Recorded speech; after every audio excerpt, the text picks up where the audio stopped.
John Carroll played Syracuse University in Cleveland Stadium, and we beat them with Paul Brown and his entire staff looking on. Out of that ball game, I was drafted. Weeb Eubank was a scout or an assistant coach and a scout, and he prepared the scouting reports, and he recommended that they draft us. So Carl Tassif and myself were drafted from John Carroll to the Cleveland Browns football team. And that was in 1951.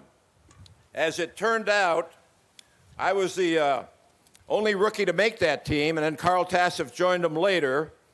And my first rookie contract was for $5,000. I ended up playing 7 years in the National Football League, and then it came decision time.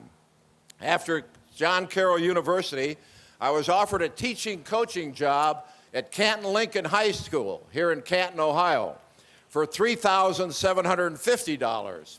But I decided I would reach for the moon and shoot for that $5,000 and see whether or not I could play in the National Football League. And the fact that we had played Syracuse and beat them in Cleveland Stadium gave me the confidence that we could play on that level, even though we were a small college team. I started my coaching career in the National Football League as an assistant coach with the Detroit Lions in 1960, 61, and 62. And the memorable game in that period of time was when nobody was beating the Green Bay Packers and Vince Lombardi. We beat them on Thanksgiving Day in a great, great performance. I think we had 12 quarterback sacks in that ball game. And then, again, as a defensive coach, I was given a lot of credit for that success. This led me to have the opportunity to become a head coach in the National Football League. The Colts were looking. Gino Marchetti, the captain of the Baltimore Colts and a Hall of Famer, and I was hoping that he would be here today, but I guess he could not be here. But Gino Marchetti told Carroll Rosenblum, the owner, who was going to make a coaching change, that if you're looking for somebody, Shula's the guy. And Rosenblum then gave me an interview, and the question that he asked, he said, "You're going to be the youngest coach in the National Football League. Do you think that you're ready for the job?" And I said, "Carroll, the only way that you'll find out is if you hire me and give me the opportunity." He liked that answer. He gave me the job. I had 7 great years coaching the Colts, and a lot of memorable things, a lot of great players: Lenny Moore, Jim Parker, Raymond Berry, John Unitas, the quarterback.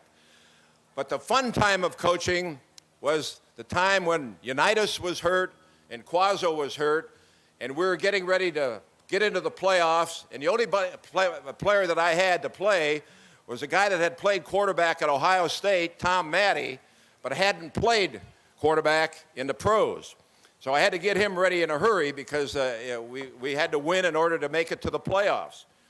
So I called Woody Hayes. I said, "Woody, can this guy play in the National Football League?" He said, "Don, you don't have a thing to worry about. This guy is a winner. He's going to do the job for you. You don't have anything to concern yourself with." I said, "Well, are there any negatives about Matte?" He said, "Well, he did have trouble taking a snap from center." So we moved on from there. The Miami Dolphins in 1970. Joe Robbie hired me, the Robbie family. We were 3-10-1. They were 3-10-1 a year before. We turned it around to 10-4, into the playoffs, and then 3 Super Bowls in a row. Lost to the Cowboys. What I learned from that loss, and also another loss that I'm going to talk about later, was that when you're there, it's not good enough to be there. When you're there, you better walk away with that ring, because they're only thinking about one team when that game's over. Before the game, they're talking about 2 football teams. When the game's over, there's only one winner. And I learned that the hard way in my first 2 Super Bowls. I was 0-2 in Super Bowls. But then things fell into place. Back-to-back Super Bowls. The 17-0 perfect season. The next year, 15-2, 32-2 in 2 years. What a football team. I think what coaching is all about is taking players and analyzing their ability, put them in a position where they could excel within the framework of the team winning.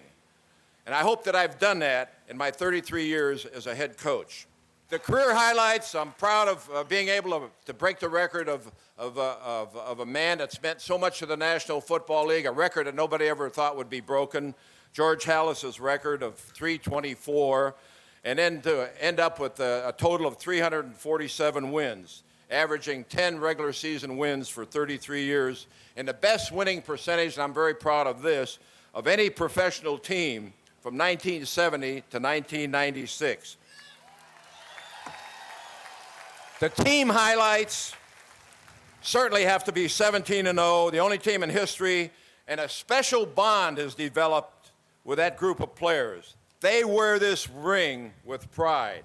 And this year is going to be the 25th anniversary of the 17-0 team, the only undefeated season.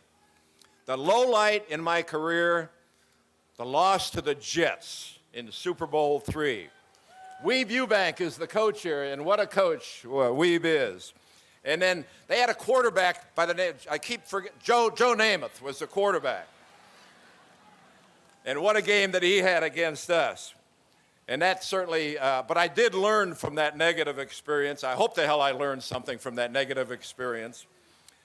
And I'm also a little bit upset because my career didn't end in a blaze of glory. I would have liked to have rode off into the sunset. But instead, we got beat in the first round of the playoffs in the last game that I coached. And I felt at that time the team underachieved, and I would have loved to have bowed out with a Super Bowl win, but it didn't happen. What's life been after the National Football League? I've missed the action, there's no question, on Sunday afternoon. Nothing could replace that. But my wife, Marianne, stand up here and let's.